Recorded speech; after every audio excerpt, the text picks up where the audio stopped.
pengertian dari hukum roh dan kehidupan. Hukum roh dan kehidupan ini ada di dalam Kristus.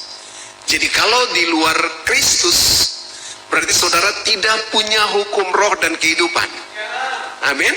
Dan itu pasti yang mengendalikan saudara adalah hukum dosa dan maut. Sebaik apapun manusia. Amin. Tapi kalau tidak memiliki hukum roh dan kehidupan, hukum roh dan maut itu pasti juga bekerja. Kalau kita lihat, kalau kita tidak punya hukum roh dan kehidupan, maka kita coba berusaha untuk hidup benar, berusaha untuk hidup baik, itu usaha kita dengan daging. Amin. Ini agak berat nih untuk saudara pahami ini, tapi saya harus kasih tahu. Kira-kira definisi pengertian dari hukum roh kehidupan itu seperti ini.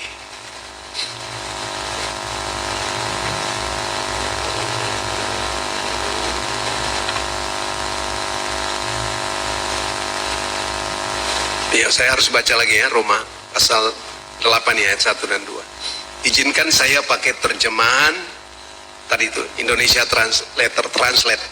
Dia tulis begini, oleh karena itu, sekarang tidak ada lagi penghukuman bagi mereka yang dalam Kristus Yesus, yang tidak hidup menurut daging, tetapi menurut roh. Sebab hukum roh kehidupan di dalam Kristus Yesus telah membebaskan aku dari hukum dosa dan maut. Kita bebas dari hukum dosa dan maut kalau kita punya hukum roh dan kehidupan. Jadi waktu saudara terima Yesus, sebenarnya include di dalamnya adalah hukum roh dan kehidupan. Gitu ya? Tapi bagaimana hukum roh dan kehidupan itu beroperasi dalam hidup kita? Yang pertama, Yohanes pasal 6 ayat 63. Rohlah yang memberi hidup. Daging sama sekali tidak berguna. Perkataan-perkataan yang kukatakan kepadamu adalah roh dan hidup. Jadi yang disebut hukum roh dan kehidupan itulah perkataan Kristus. Kenapa hukum roh dan kehidupan di dalam Kristus? Karena perkataan Kristuslah yang membuat roh dan kehidupan itu beroperasi dalam kita. Jadi bagaimana saudara bisa hidup dalam hukum roh dan kehidupan? Saudara harus terus mendengar perkataan Kristus. Bukan cuma 1 minggu sekali. Bagaimana saudara bisa menang atas hukum dosa dan maut yang beroperasi dalam diri saudara ini? Sejak dari nenek moyang turun-temurun sampai hari ini. Dan yang mengendalikan hukum dosa dan maut itu setan.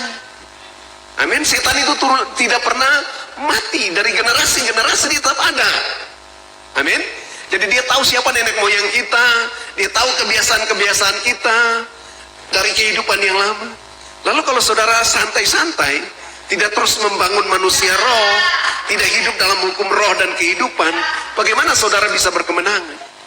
Jadi untuk buat kita hidup di dalam hukum roh dan kehidupan, maka perkataan-perkataan yang Yesus katakan yang adalah roh dan kehidupan itu terus-menerus harus kita dengar. Amin. Jangan membiarkan dirimu tidak sedikit pun dikendalikan oleh perkataan Kristus.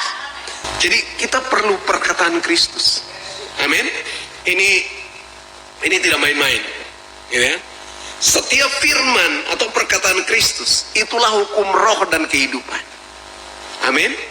Jadi buat saudara berkemenangan adalah ketika saudara dengar waktu apa yang Yesus perkatakan, apa yang Yesus lakukan, apa yang Yesus hidup, itu adalah senjata untuk menghancurkan hukum dosa dan maut tadi. Jadi bagaimana supaya mematikan hukum dosa dan maut? Ya saudara harus terus mendengar perkataan Kristus. Bukan saya mendengar, memperkatakan perkataan Kristus. Dan juga harus hidup sesuai dengan pola dan model Kristus. Amin. Nah, yang bisa untuk menanam kebenaran ini, hukum roh dan kehidupan ini, saudara harus mengikuti yang namanya doktrin para rasul. Amin. Kenapa doktrin para rasul? Karena para rasul ini yang hidup dengan Yesus, yang berjumpa dengan Yesus, yang melihat Yesus, yang mendengar tentang Yesus, bahkan berjalan dengan dia bersama-sama. Ya kan? Nah, banyak hari-hari ini, banyak doktrin yang membingungkan. Tapi tidak bisa mematikan hukum dosa dan maut. Amin. Ini penting. Ini dasar dulu. Saudara tidak akan pernah bisa hidup dalam roh kalau saudara tidak memahami hukum roh dan kehidupan ini. Amin. Tadi dimulai ini apa? Tahu identitas kita adalah manusia roh. Ya kan? Lalu yang kedua, kita harus tahu hukum apa yang mengendalikan hidup kita. Bukan lagi hukum dosa dan maut, bukan lagi hukum Taurat atau hukum agama, tapi harus hukum roh dan kehidupan.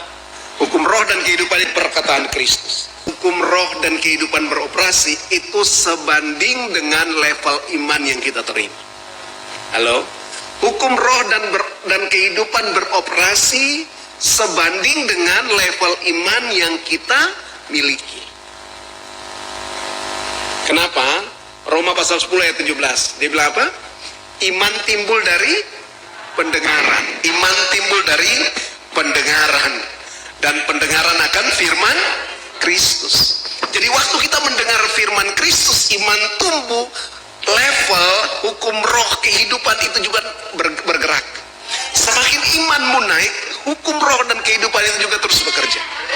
Amin. Sampai saudara jadi menang. Kalau saudara ahli hukum, siapa lagi yang mau gugat saudara?